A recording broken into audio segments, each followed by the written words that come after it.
Saïd Larifou, membre du pôle des avocats de Ousmane Sonko. Monsieur Larifou, bonjour. Bonjour. Vous êtes venu au Sénégal, vous n'avez pas pu plaider, n'avez pas l'impression d'être venu pour rien finalement? Bon, vous savez, le silence, quelquefois, vaut plus que la parole. Nous avons été 30 avocats régulièrement constitués pour M. Ousmane Sonko. Nous avons été très présents et activement présents à l'audience. Nous avons pris la parole dans un premier temps pour souligner deux problèmes majeurs, à savoir l'absence de deux confrères, notamment un confrère inscrit au barreau de Paris qui est arrivé au Sénégal l'année dernière et qui s'est fait refouler aux frontières. Et puis il y a un autre confrère inscrit au barreau du Sénégal également qui, hier après-midi à 17h, a reçu une notification l'empêchant d'exercer provisoirement sa profession d'avocat à la veille d'un grand procès. Pour nous, les avocats du collectif, qui avons bien bâti notre système de défense avec répartition des rôles, l'absence de nos deux confrères constituait un handicap pour nous. Donc on avait demandé au tribunal, 3 avocats, moi-même, et 2 autres éminents confrères, nous avons demandé au tribunal l'autorisation de pouvoir nous retirer 30 minutes seulement pour voir comment faire en l'absence de nos 2 confrères. Le tribunal nous l'a refusé. Et à partir de là, le tribunal ne nous a pas donné, malgré nos demandes répétées, le tribunal ne nous a pas donné l'occasion non plus d'expliquer le pourquoi de l'absence de notre client, puisqu'il y avait un motif qui pour nous est un motif légitime, sérieux. Lequel? Un motif lié à son état de santé. Et puis le motif aussi lié à un procès, puisque ça aussi c'est un droit fondamental applicable dans tous les pays. Est-ce à dire que votre client ne se sent du tout pas bien? Notre client, c'est pas lui qui le dit, c'est le médecin qui le dit. Comme quoi il n'est pas bien. Et ce qui est vrai, il n'est pas bien. Puisque notre client a subi des brutalités, des violences, qui dans les prochains jours bénéficieront de la qualification juridique appropriée. Et il subit une batterie d'examens médicaux et son état n'est pas adapté à une comparution devant le tribunal. C'est ce qui ressort des examens effectués jusqu'à maintenant. Nous avons voulu expliquer cela au tribunal, dire au tribunal le pourquoi de l'absence de notre client, en présentant des preuves objectives à l'appui, et puis demander au tribunal de prendre un certain nombre de dispositions pour permettre à notre client de comparaître au moment approprié. C'est un droit fondamental reconnu non pas seulement à monsieur le président Ousmane Sonko, mais c'est un droit reconnu à tous les justiciables, partout dans le monde. Et donc on ne voit pas pourquoi aujourd'hui on priverait à monsieur Sonko ce qui est accordé à n'importe quel citoyen, à savoir le fait de comparaître devant une juridiction qui est apte à juger sereinement dans des conditions d'équitabilité et équitables également. Et ça, c'est le préliminaire, quoi. C'est la base de tout procès, que la juridiction travaille dans des conditions de sérénité absolue. Sérénité absolue. Et ce qui n'est pas le cas, puisque la résidence de notre client est barricadée depuis 48 heures. Non seulement cela, mais il est souffrant, et ça, ce sont les médecins qui le disent. Il est admis dans une clinique. Le directeur de cette clinique, on ne sait pas, enfin on le sait, mais bon, ça paraît quand même grotesque. Le directeur de cette clinique est mis en examen avec bracelet électronique, n'est-ce pas? Et que les médecins qui ont examiné notre client ont subi une pression comme quoi il fallait absolument qu'ils produisent les documents médicaux de notre client. Bon, vous voyez, on n'est pas dans des conditions de sérénité nécessaires pour juger un dossier. Bon, il s'agit d'un problème de diffamation et d'injure et d'infos supposées contre... Là, justement, un dossier simple apparemment. Bon, vous savez, l'injure, le délit d'injure, le délit de diffamation et le délit de faux et usage de faux, mais surtout injure et puis diffamation, on en voit tous les jours, que ce soit contre les journalistes, mais aussi les hommes politiques, vous voyez.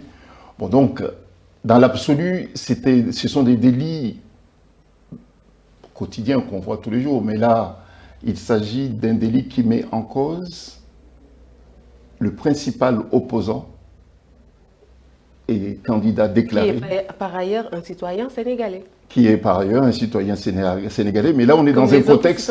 Non, oui, mais on est dans un contexte politique, il ne faut quand même pas oublier qu'il s'agit d'un dossier éminemment politique.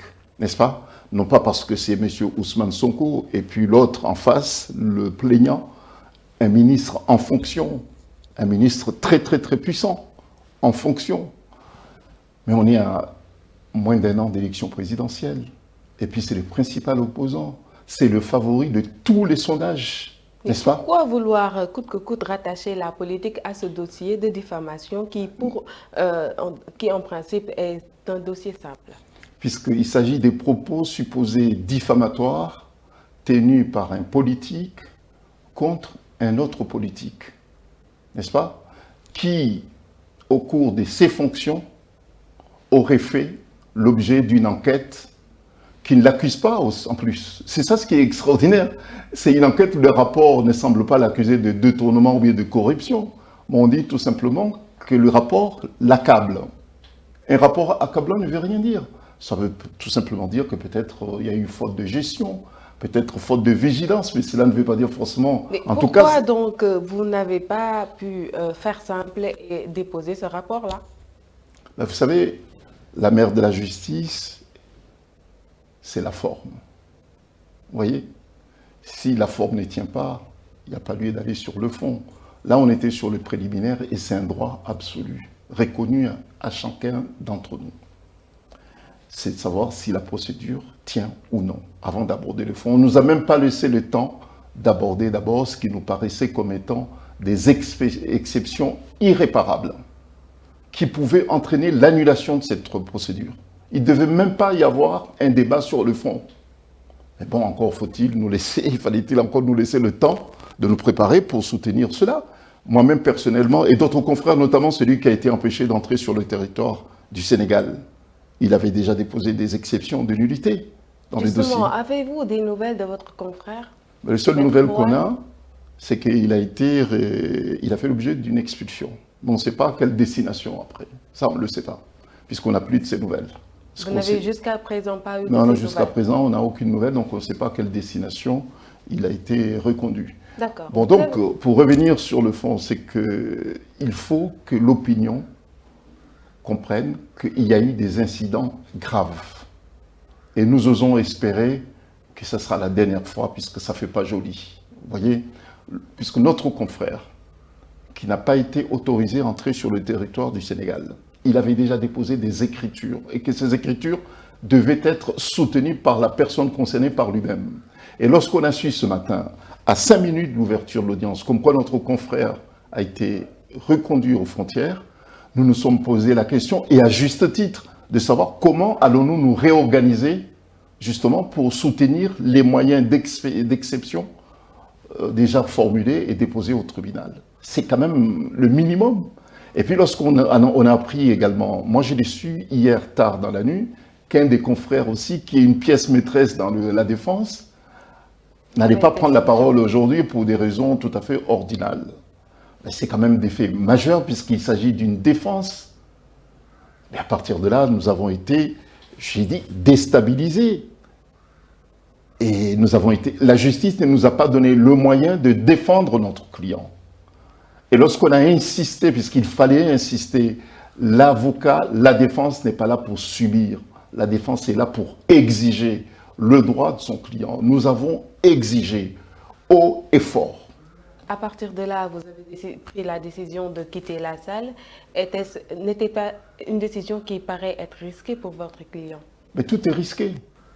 Dans un climat pareil, tout est risqué. Vous voyez, on est dans un climat de tension. On est dans un climat de violence. 2 semaines ou 3 semaines de cela, il y a un avocat qui devait assurer la défense de M. Sonko se fait gazer. Il a été conduit à l'hôpital. Et notre client aussi a été conduit à l'hôpital pour des soins. Ce n'est pas une situation normale, n'est-ce pas? Et à partir de là, lorsqu'on a constaté qu'il s'agissait d'un dialogue de sourds judiciaires entre nous et l'institution judiciaire, le tribunal, on a estimé que, écoutez, est-ce que ça vaut la peine de rester alors qu'il s'agit d'un dialogue de sourds judiciaires? Nous, on a pris nos responsabilités et puis on a dit qu'on n'est pas là pour cautionner ce qui nous semblait tout à fait anormal, mais en tout cas attentatoire aux intérêts de notre client et puis attentatoire à la manifestation de la vérité également. Malgré votre absence et l'absence même de votre client, le procès a eu lieu, votre client a été condamné. Quelle appréciation faites-vous de cette condamnation? Mais notre client mène un combat politique et non pas un combat judiciaire. Il n'entend pas se servir de la justice justement pour des règlements de compte. Il est dans un combat politique. Donc, il ne Et c'est compte les pas Sénégalais, puisqu'il s'agit d'un combat politique et la justice a été... Certains ont voulu instrumentaliser la justice pour